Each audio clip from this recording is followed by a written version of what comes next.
Hello everybody, my name is Bill and you're in my shop, 6 Rounds Studio. So listen guys, stay to the end of the video for close-ups, beauty shots of this. I took in this restoration nearly 2 years ago, and when I did, I had a bunch of other projects in the shop. So I was trying to fit this in when I could while I was working on those other projects.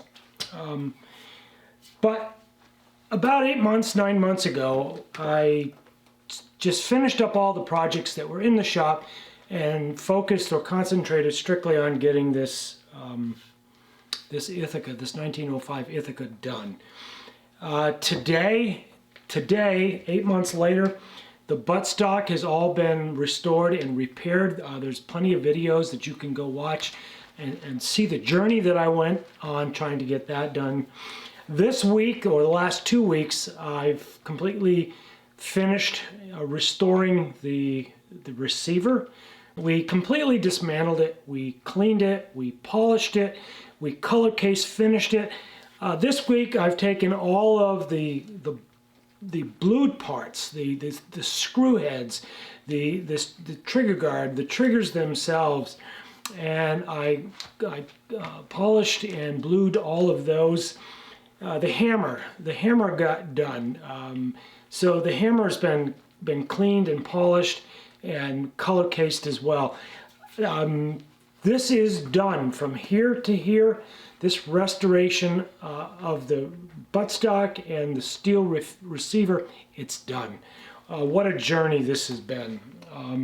What we have left to do now is we need to start working on the barrel.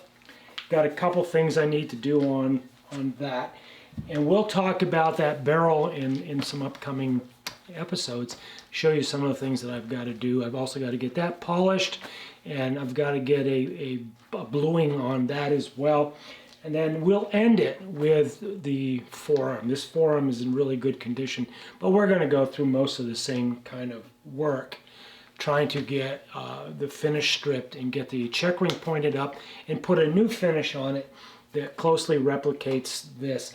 I am blown away proud of how this is coming out. This has been an incredible journey. This has been an incredible process of learning and discovery. I've been doing this kind of work for damn near 40 years. But this challenged me, and I said that in the very earliest days of the restoration, that this was going to challenge me. I have learned so much. I have picked up so much knowledge and process and information that I can climb mountains now. This has been incredible, getting from where we started to where we're ending up. The work sometimes it's an emotional drain, trying to get through this, knowing that you're not just doing this for yourself, but you're doing this for a client, for a family. Really, this is a family's firearm, and I'm doing this for the family. So the amount of emotions and the amount of heart that goes into this is really tremendous. So give this video a thumbs up if you enjoyed it. It helps the algorithms. It tells YouTube that this is a channel worth watching. Subscribe if you haven't already. Comments are always appreciated. I try to answer all of them. Guys, I will see you in the next video.